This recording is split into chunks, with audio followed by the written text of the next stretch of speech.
Last video में हमने एक अलाइंसेस का पैटर्न देखा जो कि नीड बेस्ड थी एंड देखा कि कैसे छोटा कॉन्फ्लिक्ट बड़े वॉर में कन्वर्ट हो सकता है, specially when uncertainties and trust deficit are high. Now your task, try to relate कि do you see any of the patterns in the current geopolitics or not. तो हम वीडियो पे आते हैं।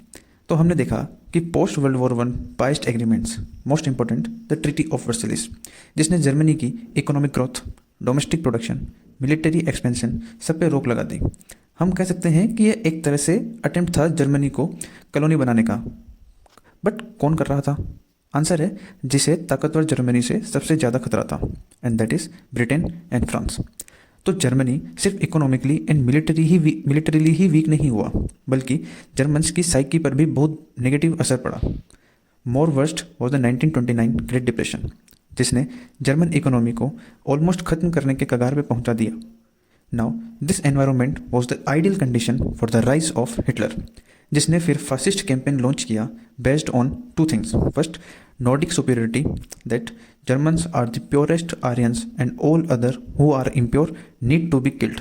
And second, Lebensraum theory, which says superior Nordic Aryan Germans need more living space. Thus, Germans will acquire more land. तो इससे एक चीज़ clear थी कि जर्मनी जो है एक्सपेंशन करेगा। वहीं इटली, जिसने वर्ल्ड वॉर वन में जर्मन एंड ऑस्ट्रिया हंगरी को धोखा दिया था टेरिटरीज के लालच में, वह उसे जीतने के बाद नहीं दी गई, which became one of the reason for the rise of fascist Mussolini. अब रशिया ने क्रीमियन वॉर में मिली हार से सबक सीख अपनी इकोनॉमिक पॉलिसीज चेंज करी एंड इंडस्ट्रियलाइजेशन स्टार्ट किया, प्लस कैपिटलाइज जो कि पूंजीवादी एंड कॉलोनी बनाने की पॉलिसी अडॉप्ट कर ली थी।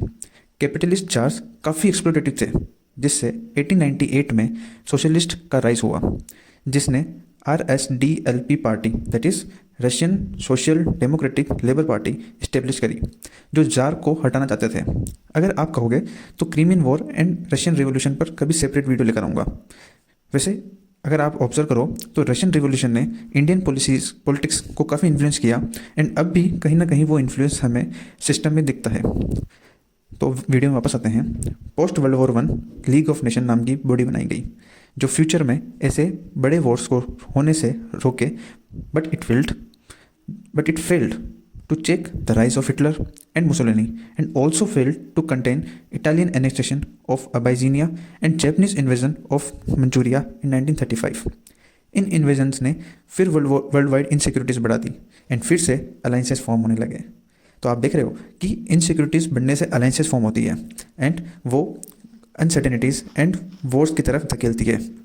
Now Britain and French again became allies. Italy Japan साथ आ गए, इटली एंड जर्मनी साथ आ गए।